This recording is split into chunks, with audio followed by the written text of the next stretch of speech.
Quoi de plus difficile à supporter que d'être trahi par les siens? Comment accepter qu'un proche refuse d'honorer ses dettes quand en plus il tient un commerce florissant? Pour Michel, le choc a été double. Une dette jamais remboursée et la découverte des activités nocturnes et plutôt sulfureuses de ce proche. C'est un sujet signé Nada Mehdi. Tout ce que je voulais, c'était aider ma sœur et je ne pensais pas qu'elle m'aurait trahi comme ça. C'est dégueulasse parce que comment je ne pensais pas qu'elle aurait agi de cette façon. C'est du vol manifeste vis-à-vis de sa sœur. On dit que l'argent peut détruire une famille. À 67 ans, Michel en fait l'amère expérience. Sa sœur et son beau-frère lui ont emprunté près de 8 000 €, une somme qu'ils n'ont toujours pas remboursée. J'ai prêté cet argent à ma sœur et à mon beau-frère parce qu'ils en avaient besoin pour payer leurs dettes. Mais bon, je n'ai pas hésité une seconde pour les aider. Du fait que c'est ma sœur, c'était normal que je les aide. Après avoir souscrit un crédit, Michel puise sur son compte épargne. Elle verse 8 000 € à sa sœur. Nous sommes le 14 février 2006. Je leur faisais confiance, j'ai enlevé tout ce que j'avais sur tout l'argent que j'avais nécessaire pour les aider, pour payer soi-disant pour payer leurs dettes. Je n'ai pas hésité une seconde du fait que tous les deux m'ont demandé de les aider. Le couple d'emprunteurs signe une reconnaissance de dette. Il s'engage sur un remboursement de 225 € par mois jusqu'à épuisement de la dette. Michel leur fait confiance. Quelques semaines plus tard, elle reçoit même un premier versement.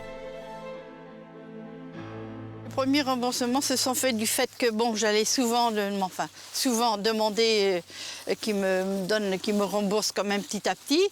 C'était 100 € par-ci, 200 € par-là, un chèque. Ça se passait très bien au départ.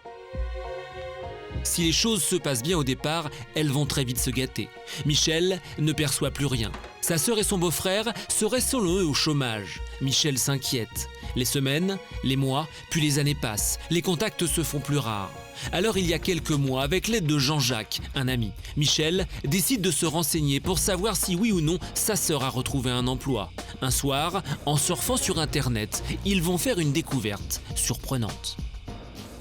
Qu'est-ce que j'ai découvert en regardant sur Internet? Eh bien, écoute, un site plus que libertin. Et aux surprises, j'ai retrouvé la sœur de Michel. Michel et Jean-Jacques n'en croient pas leurs yeux. Ils ont retrouvé la trace du couple. Celui-ci est aujourd'hui gérant d'un club libertin. Jean-Jacques ne comprend donc toujours pas pourquoi Michel n'est pas remboursé. Il gagne de l'argent dans ces affaires-là. Parce que les consommations ne sont pas gratuites, je suppose. Et ils doivent gagner beaucoup d'argent. Pourtant, depuis 2 ans, Michel multiplie les démarches. Appels téléphoniques, courriers recommandés, mais sans aucun résultat. Qu'est-ce que je fais là maintenant? À qui je dois m'adresser pour avoir gain de cause? Qu'est-ce que je fais? Parce que moi, j'en ai besoin. Je suis dans le besoin comme eux. Et bon, moi, j'ai tout vidé mes comptes pour eux, pour leur faire plaisir. Craintive ou peut-être aveuglée, Michel ne souhaite pas porter plainte contre sa propre sœur. Alors elle attend jusqu'à s'en rendre malade. Hospitalisée en septembre dernier, elle a même échappé au pire. Je n'ai pas mangé pendant 4 jours parce que j'étais très perturbée, très, très anxieuse, ça me minait intérieurement et j'ai été très très malade. Parce que bon, j'avais mis ça de côté pour ma retraite, maintenant je n'ai plus rien. Et puis elle s'en fout pas mal de son côté. Et moi, ça m'a ruiné ma santé. Ces 7 000 €, Michel en a besoin. Ce soir, elle va tenter de les récupérer. Nous décidons de nous rendre au club privé où travaillent sa sœur et son beau-frère. Angoissé, Michel ne cache pas son appréhension. Je vais voir ma sœur et mon beau-frère dans un club d'échangistes, parce que ça commence à bien faire maintenant, donc il faut agir. Après quelques heures de route, nous arrivons à proximité du fameux club libertin. Pour Michel, c'est une épreuve difficile. C'est la première fois qu'elle entre dans ce type d'établissement. Dans quelques instants, avec Michel, nous allons pénétrer dans ce lieu si particulier de la nuit. Je voudrais te parler En privé, là maintenant, en boulot. Va dire par la police. Mais au-delà de ces frivolités, il y a une dette familiale de plus de 8 000 €.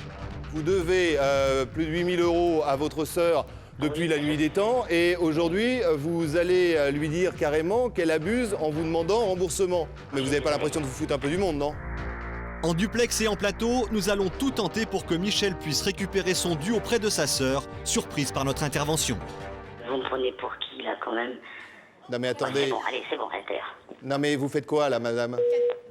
D'accord. Décidément, votre sœur est impayable. Le lien familial finira-t-il par prendre le dessus? Et juste après, une aventure de voisins. Insultes, espionnage, jet debout, tout est bon pour se chercher querelle entre ses anciens amis. T'es pas prêté une fois une cuvette avec de l'eau que tu ne m'as jamais rendue? Non. T'as ramassé de la terre, tu me l'as fichu dans la figure. De quelle permission on me tutoie, Micheline? L'autre jour, tu m'as dit ta gueule, tu m'as tutoyé. Deux histoires de couple pas comme les autres, à suivre dans un instant.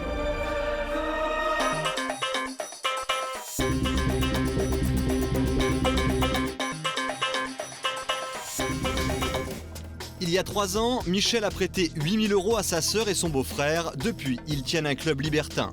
Pour la première fois, Michel s'introduit dans leur établissement avec pour espoir de les convaincre de la rembourser. Elle est accompagnée de 2 membres de notre équipe. La scène est filmée en caméra cachée. À l'entrée, la sœur de Michel nous accueille en tenue légère. Je voudrais te parler. En privé, là, maintenant, en boulot. Bah, vas-y, par la pognon. La maîtresse de maison propose de nous faire découvrir les lieux. De la musique, des spots. À première vue, cela ressemble à une boîte de nuit. Sur la piste de danse, quelques clients, une vingtaine environ. Mais l'ambiance est pour le moins particulière. Ici, les tenues sexy sont de rigueur et pour certains, elles ne sont même pas nécessaires. Derrière le bar, des chambres où quelques couples se mélangent sans aucune pudeur. À notre retour, la conversation s'est engagée entre Michel et son beau-frère. On va visiter. Tu veux faire un scandale là? Non, j'ai besoin de mon argent. Tu veux, c'est bien. Mais moi, je gagne pas un centime pour l'instant. Pour l'instant, je gagne rien. Heureusement que je touche 500 € de chômage. Hein. Vous êtes gérant de la boîte là maintenant? Ah bah oui, heureusement. Je sais pas comment je vais faire. Parce que moi aussi, je suis dans la merde. Par peur du scandale, son beau-frère va alors lui faire une proposition. Je vais regarder là tout de suite ce que j'ai dans ma caisse boisson. Il faut te donner quelque chose, je vais te donner. Je vais regarder. Mais c'est pas ça que je veux, je vais récupérer mes sous, j'en ai besoin. Je peux pas te donner d'un coup, comment veux-tu que je fasse? Comment veux-tu que je fasse? Vous, apparemment, à vous voir comme ça, vous n'êtes pas dans la merde. C'est ce que tu crois. C'est ce que tu crois. 1 heure plus tard, Michel repart avec seulement 200 € en poche et une seule impression, le dégoût. Voilà ce que m'a donné mon beau-frère. Bon, 200 €, se disant que c'est sans fond de caisse. Et qu'est-ce que je vais faire avec ça? Qu'est-ce que je vais faire avec ça? Maintenant, il me reste 7 000 €. Mais bon, qu'est-ce que je vais faire avec ça?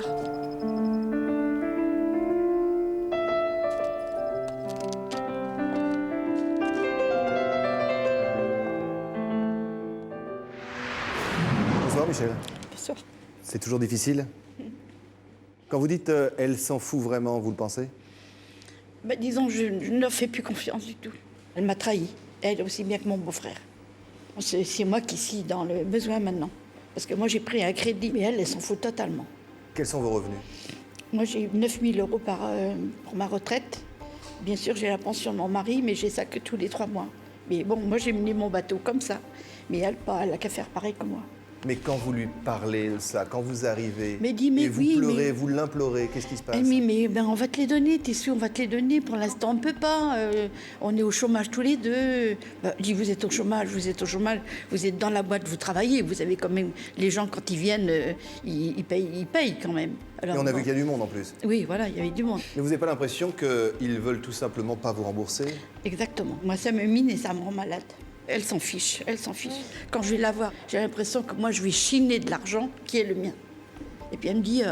C'est ça le bah, sentiment, tu c'est viens qu'aujourd'hui comme- vous êtes quasi coupable de lui demander de l'argent. Voilà, Enfin, je vais votre comme argent. si j'allais chiner de l'argent. Vous allez Alors, quémander, vous elle allez me pleurer. dit- elle dit, bon, ben, combien on lui donne? Ils ont signé tous les deux quand même la reconnaissance de dette. Oui, parce que la reconnaissance de dette que nous avons, qui Elle est est datée signée. du 14 février 2006, elle est bien, au signée. nom de monsieur et de madame. Déjà, aujourd'hui, nous avons un fondement légal et une base à nos demandes. Donc la reconnaissance de dette, quand elle n'est pas honorée, certes, malheureusement, on n'a pas l'argent, mais c'est la base du règlement. pas de reconnaissance de dette, là on est très mal parti. Donc c'est un bon départ. Je pense qu'il faut quand même se servir de cette reconnaissance comme base de notre recherche. Alors, on va essayer. Moi, il y a autre chose qui m'interpelle. Par le passé, vous êtes occupé d'elle? Oui, longtemps. C'est moi qui ai élevé mes frères et mes sœurs. Et vous voyez le résultat. Et à aucun moment donné, les souvenirs de ce passé refont les liens? Pour elle, non.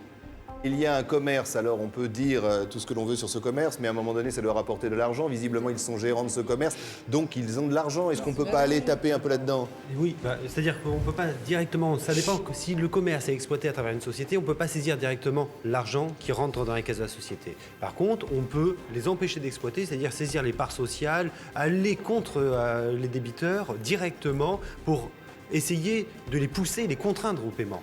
C'est ça l'utilité, puisque c'est vrai qu'ils doivent tirer des revenus de leur exploitation. C'est une évidence. De toute façon, il y en a peut-être un des deux qui est salarié. La reconnaissance de dette est signée par les deux. Donc il y en a peut-être un des deux soit salarié. L'autre, à supposer qu'il soit associé, il a des parts sociales, ce que disait Denis, on peut saisir les parts sociales. Et puis ils ont une maison, ils ont une télévision, ils ont une voiture. Comment ils vont travailler? Non seulement ça, mieux que ça, il paraît-il qu'ils sont séparés. Ah bah oui, ils se séparent, c'est forcément. facile. C'est facile de dire ça. C'est très bien tout ce que vous dites. De toute façon, on peut exécuter sur les deux. Donc. Il faut un titre exécutoire, donc il faut un jugement. Donc il va falloir aller au civil, il va falloir aller devant le tribunal pour pouvoir avoir ce jugement qui vaudra titre exécutoire. Et on peut peut-être essayer de leur faire miroiter quand même cette action en justice. L'affaire, bien évidemment, hein, Michel, si on est obligé de le faire, ce soit sans aucun doute.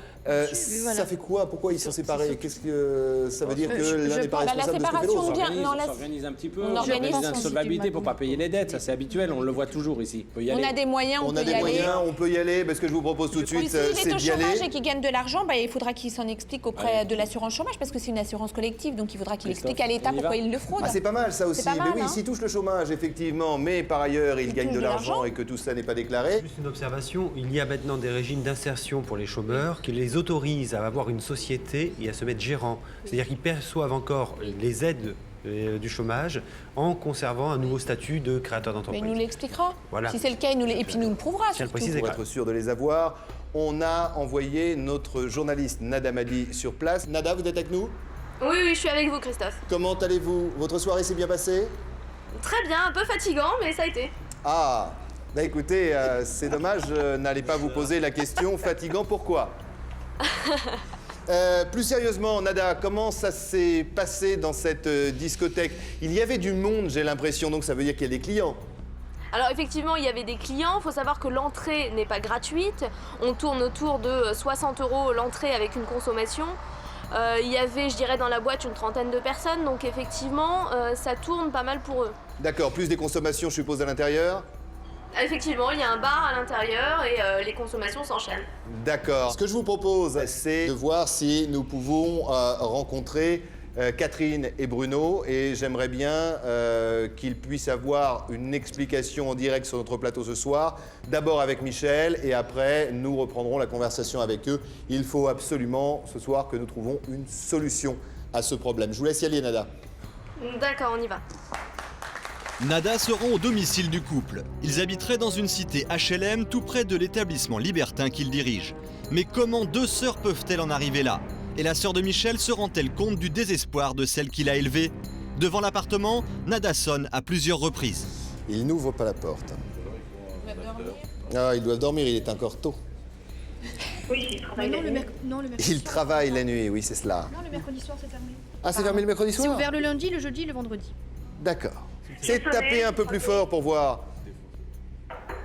Voilà, on entend au moins. Bon, sinon ce qu'on va faire, Nada, vous restez derrière la porte. Nous, on va appeler puisque nous avons le portable. Et on va bien voir si ça sonne, s'il y a quelqu'un. Et s'il y a quelqu'un, on demandera à ce quelqu'un d'ouvrir la porte et de vous accueillir. OK? D'accord, très bien. Alors bougez pas, on compose le numéro tout de suite. Mais nous apprenons que le beau-frère de Michel ne vivrait pas ici mais dans son club. Nous demandons alors à Nada de s'y rendre et nous l'appelons.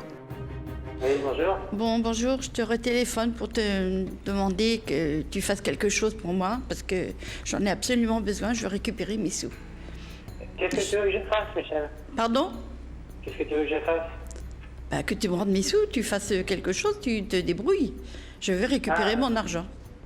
Ah ouais, mais je peux rien faire. À part te donner tous les mois un peu, ce que je peux faire. Bah oui, mais bon, 200 euros, qu'est-ce que tu veux que je fasse avec ça? Ah oui, mais moi j'ai rien sur mon compte. C'est pas un problème. Hein. Bah oui, ben bon, faut que tu te débrouilles parce que j'en ai besoin. J'ai des travaux chez moi et j'en ai besoin. Je veux récupérer l'argent que j'avais mis sur mon Codévis, c'était pour ma retraite. Maintenant, je n'ai plus rien sur mes comptes et en plus, je paye un truc de crédit pour vous. Alors non, ça suffit, c'est bon. Ça fait 3 ans. Ça fait 3 ans, ça suffit. Tu fais ce que tu veux, Michel, mais moi, je peux rien faire. Oui, mais avec ta boîte, tu as des clients. Vous avez quand même un salaire, vous avez de l'argent qui rentre. Certainement, je vais rapporter de l'argent client, en fait. Bah, les gens viennent pas gratuitement pour tes beaux yeux. Hein. Je veux récupérer mon argent, c'est tout. Oui, mais bon, tu peux dire je veux, si j'ai pas l'argent, comment tu veux faire? Je vais pas le faire tomber du ciel, hein. Bonjour. Allô? Oh, bonjour Christophe Moulin, je suis l'animateur de l'émission Sans aucun doute. Michel est sur notre plateau, nous sommes dans le cadre de la préparation et de l'enregistrement de cette émission. Je ne sais pas si l'argent va tomber du ciel, monsieur, mais ce que je voudrais bien, c'est que cet argent tombe dans la poche de Michel. Ah oui. Eh oui. Et il va falloir le faire. Vous avez aggrappé sa sœur, c'est avec sa sœur qu'elle a vu ça. Vous avez un commerce. Nous sommes d'ailleurs allés y faire un tour, on avait vu ce qui s'y passait, et notamment avec Michel. Il y a des clients dans votre boîte. Ça vous rapporte de l'argent chaque jour. Oui, oui, certainement. Mais oui, je peux vous donner les... Mais vous venez me voir, je vais vous donner tous les comptes, et vous allez voir ce qui reste. Mais on est venu vous voir, il y avait des clients, ces clients payent, monsieur, non? Non, mais venez me voir, je vais vous donner les comptes, et je vais vous donner tout ce qu'il y a à payer, et vous allez voir ce qui reste, je suis au chômage.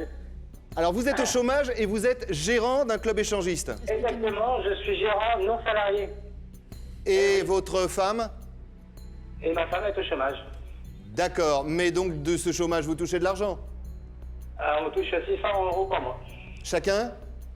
Ah oui, heureusement. Nous sommes d'accord, c'est déjà ça de prix. Est-ce que vous avez, je suppose, dans ce club, à un moment donné, même si vous nous parlez de vos charges, vous avez quand même de l'argent qui rentre? Bah, heureusement, pour payer les charges, il faut bien payer. Attendez, vous ne travaillez pas que pour payer les charges, faut quand même pas me prendre pour une truffe. Je vous prends pas, monsieur, mais je vous le dis tout de suite, oui, pour l'instant, je ne travaille que pour ça. Et j'espère bien que je vais pouvoir monter le chiffre pour justement faire un salaire. Parce que là, dans 6 mois, si j'ai pas de salaire, je croule. D'accord, mais il y a des clients, ça fonctionne bien, votre établissement. Mais venez me voir, je vais vous donner tous les papiers, tous les dossiers, et vous allez voir que je n'ai pas l'argent pour l'instant. J'espère que je vais gagner de l'argent, et j'espère que je vais pouvoir payer mes dettes. Bonsoir, Sandrine Pégan, avocat.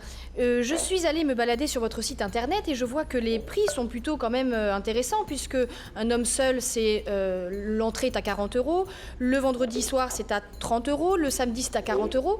Et quand notre équipe est allée sur place, on avait bien l'impression qu'il y avait plus d'une trentaine de personnes. Donc votre marché a l'air d'être assez florissant. Du point, vous avez 150 les autres. Alors la preuve que je suis moins cher que les autres encore. Il y a plus de monde, peut-être. Oui, mais j'ai 6 000 € de charges tous les mois déjà. Dites-moi, votre activité vous rapporte pas d'argent du tout? Pour l'instant, non. Elle a commencé quand, votre activité? Ça va venir, j'espère bien. Ah oui, ça va venir. Tous les gens qui sont dans leur compte, vous savez, il faut au minimum 1 an avant de commencer à se faire un salaire. Oui, mais ça a ouvert quand? Ça a ouvert quand, votre commerce? Ah, mais moi, j'ai pris le 1er juillet. Ah, mais ça fait un moment quand même. Donc, en plus, vous avez eu la période d'été, la période estivale. Vous avez dû avoir du monde. C'est mauvais pour nous, alors vous rigolez, quoi. Ah, ça a été mauvais. Bon, juste une chose. Qu'est-ce que... C'est mauvais, c'est sur la côte qu'il faut être pour l'été. Juste une précision. Vous touchez le chômage, vous avez la boîte de nuit, vous avez une 3e activité en plus? Ah non, j'ai rien du tout. Ah non, deux c'est déjà pas mal, oui, vous avez raison. Quelle solution vous envisagez pour pouvoir aider Michel? Parce que vous comprenez que vous avez une activité professionnelle, que vous travaillez, que vous avez le chômage en plus de votre activité, ce qui est quand même assez intéressant. Mais non, j'ai pas le chômage pour vivre. Hein. Ah bon, bah vous venez de nous dire que vous aviez, vous et votre épouse, 2 fois 600 € pour vivre au chômage. Oui, mais moi, je suis plus avec ma femme non plus. Oh là là. Ah, mais vous touchez votre... C'est bien, Michel. Vous risquez, si on ne trouve pas un accord ce soir, de tout perdre, monsieur. Est-ce que vous avez envie de ça? Vous n'avez pas envie de vous battre pour essayer de garder un petit quelque chose? Mais je ne peux pas faire mieux que de donner 200 € par mois. Vous nous expliquez que vous êtes dans la merde. Dans les besoins. Moi, pour l'instant, je vois Michel qui est sur mon plateau. Attendez, on va prendre les choses beaucoup plus simplement, ça va être réglé. Michel, c'est elle qui, pour l'instant, est dans la merde. Vous lui devez de l'argent, d'accord? C'est elle qui s'est mise dans la panade pour vous prêter de l'argent quand vous en aviez besoin. Moi, vous m'expliquez ce que vous voulez. Depuis un moment, vous nous expliquez comment, en fin de compte, vous vous rendez insolvable, comment vous faites tout pour pas payer, comment vous avez organisé votre vie. Moi, je m'en fous. Aujourd'hui, il y a des gens qui viennent vous parler, ils sont plus sympathiques que moi, parce que moi, j'ai pas le côté sympa et j'en ai assez. Vous avez des gens, dont notamment Joseph, qui est notre médiateur, qui sont là pour essayer de trouver une solution. On vous explique depuis un moment... Non, on vous explique depuis un moment qu'on va trouver une solution. Tout ce que vous trouvez à nous raconter, c'est vos problèmes. Non, on va vous tendre la main pour trouver une solution. Joseph est là pour ça, mais vous allez arrêter de nous raconter des conneries. Voilà, ça suffit maintenant. Ah, parce que je raconte des conneries, moi. Mais oui. Monsieur. Vous êtes pas très doué quand même. Hein. Vous parliez de 200 € par mois, ça me paraît assez intéressant. Concrètement, comment vous pouvez matérialiser ça? Ah ben je peux lui donner les 200 € tous les mois, c'est sûr. Vous pouvez lui donner 200 € tous les mois. C'est pas grave, je vais m'arranger, je vais encore faire des économies. J'ai déjà plus d'appartements pour faire des économies. D'accord, alors, est-ce que vous êtes d'accord, et je parle sous le couvert de votre belle-sœur ici présent, vous êtes d'accord de payer 200 € tout du moins de la moitié de la somme que vous lui devez? C'est votre part. Oui. D'accord.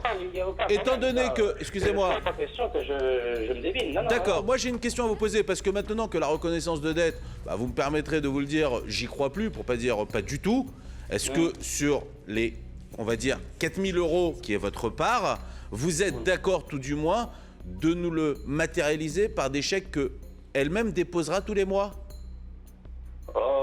Oui, je pourrais, oui. D'accord. C'est-à-dire, si je divise 4 000 € sur 4 000 € et 200 € par mois, vous êtes d'accord de lui faire autant de chèques qu'il faut pour qu'elle les dépose, elle, tous les mois?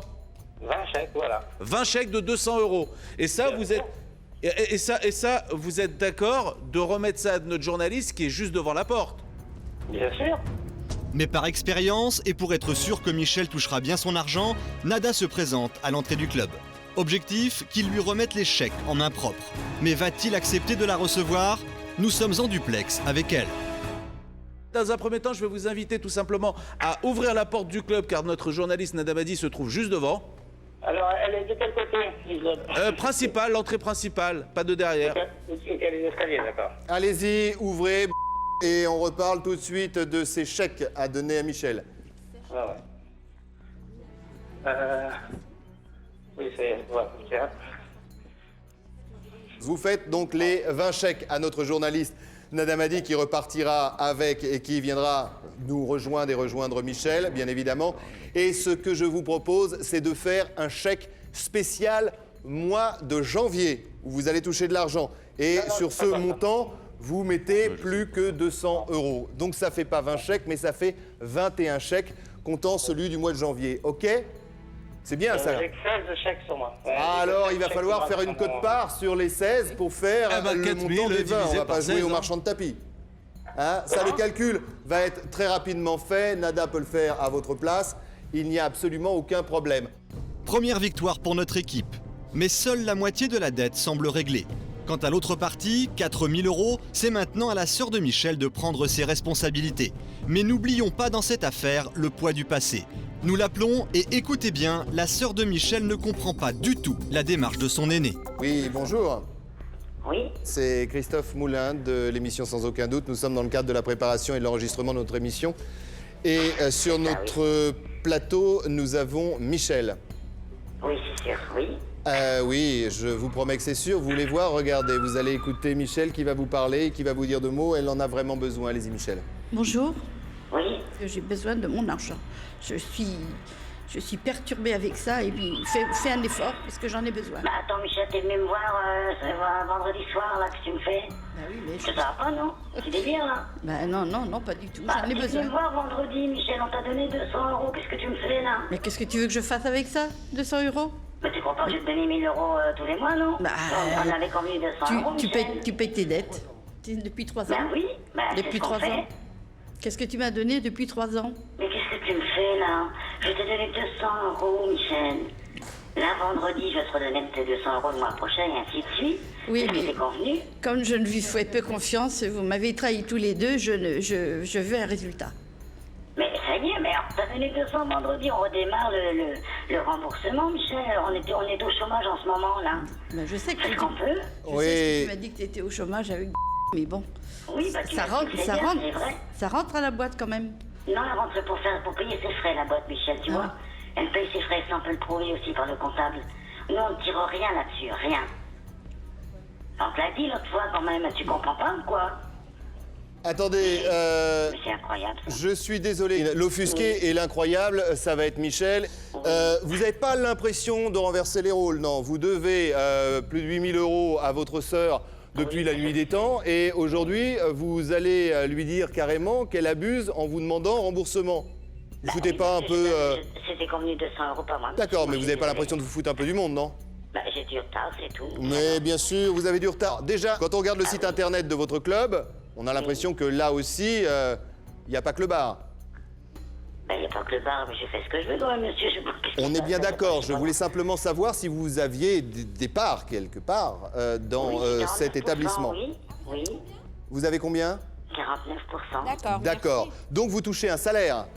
Non, je touche pas de salaire, monsieur. Vous ne touchez pas de salaire. Alors on va la faire courte. Nous étions en ligne avec qui, lui, a décidé d'honorer sa dette. Oui. C'est-à-dire de prendre la moitié de ce que vous devez à votre sœur. Oui. Et il est en train de faire un certain nombre de chèques. Donc, on va vous demander de faire la même chose et sous le même régime. Mais c'est quoi, on prend les gens pour qui, là? Mais vous me prenez pour qui, là, quand même? Non, mais attendez. Ouais, bon, allez, c'est bon, arrêtez. Non, mais vous faites quoi, là, madame? D'accord. Décidément, votre sœur est impayable. Bien évidemment, nous réessayons de joindre cette femme, mais sans résultat. Les minutes passent et sur notre plateau, Michel est écœuré et désabusé. Mais tout à coup, Nada nous appelle. Surprise, la sœur de Michel en personne apparaît derrière le bar du club. Notre journaliste est notre dernière chance pour obtenir un résultat. Est-ce que vous pouvez entamer après nous? Visiblement, on a des problèmes de communication, voire de langage avec cette dame. Essayez de voir si vous aussi, vous ne pouvez pas entretenir le dialogue. D'accord.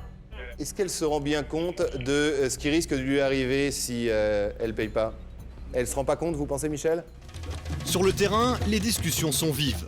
Nada ne lâche rien et négocie tant bien que mal. Et contre toute attente, la gérante accepte à nouveau de reprendre le téléphone. Joseph saisit l'opportunité.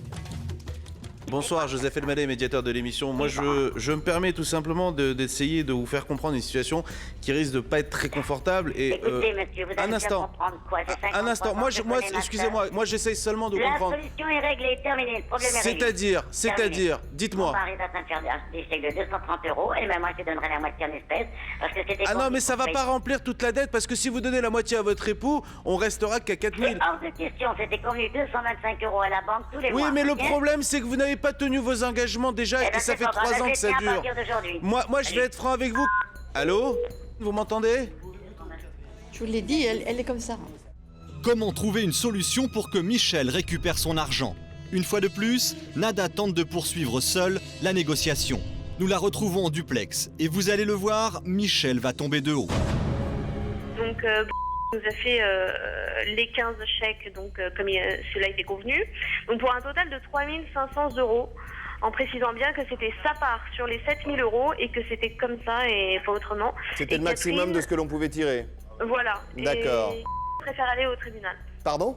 Et préfère aller au tribunal, il n'y a pas d'arrangement possible. Elle pensait pas que sa sœur serait capable d'aller jusque-là. Mais elle n'est pas capable de lui payer, elle n'est pas capable de le rembourser, elle la considère pas. Et vraiment, elle a dit ça? Elle a dit qu'elle pouvait payer ne serait-ce que 50 € par mois, mais qu'elle préférait aller au tribunal, ne serait-ce que pour ce qu'elle a fait. C'est absolument ahurissant. Ça, je m'en doutais, je vous l'ai dit. Et est-ce qu'elle veut pas encore quelques minutes essayer de parler à sa sœur? C'est sa sœur, quand même. Oui, on peut essayer de tenter quelque chose encore une fois, Nada, ou pas? Vous pensez que c'est vraiment... Alors, elle vient de quitter le club. D'accord. J'avais peur de sa réaction, ben, ça y est, là, voilà, elle est tombée. C'est ma sœur. Il ne reste pour Michel qu'une seule solution pour récupérer son argent, la justice. Mais comment peut-on en arriver à une telle extrémité? Je sais que c'est une question difficile que je vous pose maintenant. Vous êtes prête à aller au tribunal contre votre sœur? S'il le faut, j'irai, tant pis. Je lui garde un peu de dignité, mais bon, là, il faut que j'y aille. Je veux récupérer mon argent. C'est trop facile pour elle.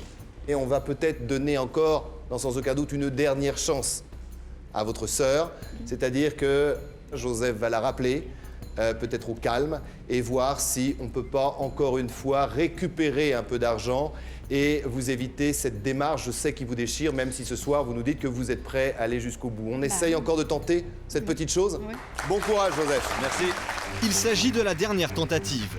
Décidant de mettre toutes les chances de notre côté, nous tentons une double négociation. D'un côté au téléphone, notre médiateur, et de l'autre notre journaliste, au milieu, la sœur de Michel. Et enfin, au final, un premier geste en signe d'apaisement, car la sœur de Michel a sorti son carnet de chèques. Mais va-t-elle pour autant régler toute sa dette ? Mesdames, Messieurs, Joseph Elmaleh, notre médiateur, de retour sur notre plateau.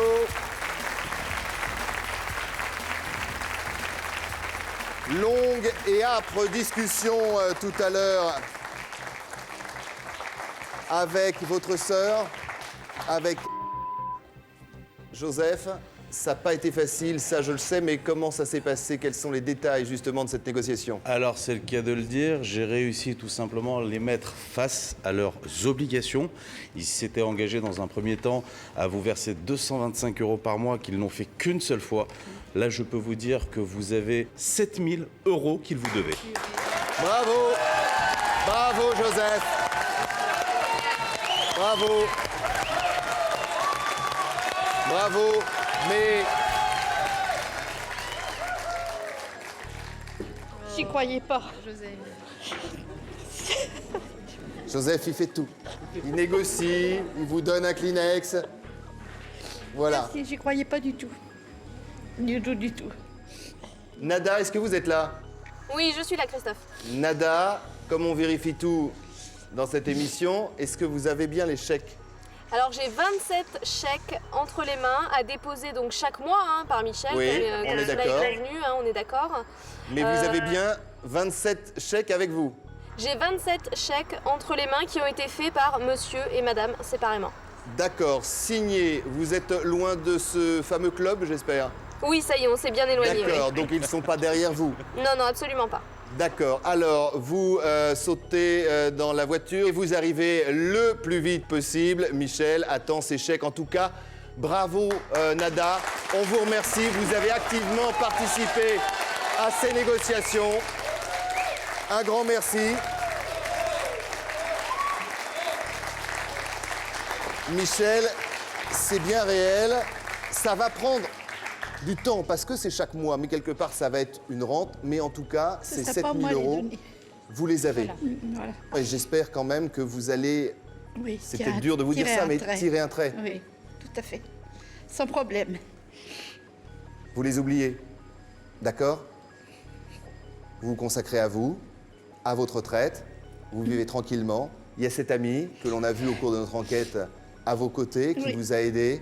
Restez avec des personnes qui vous aiment et surtout, faites-moi plaisir et promettez-moi, on ne prête plus un centime. Oui, même si c'est moi qui vous le demande. Promis. N'ayez Même pour moi. N'ayez pas confiance en Christophe, surtout pas. Non. Même pour moi. Non, même pour moi. Bon, bah écoutez, ça veut dire que vous avez retenu la leçon. Oui. Merci encore, Michel.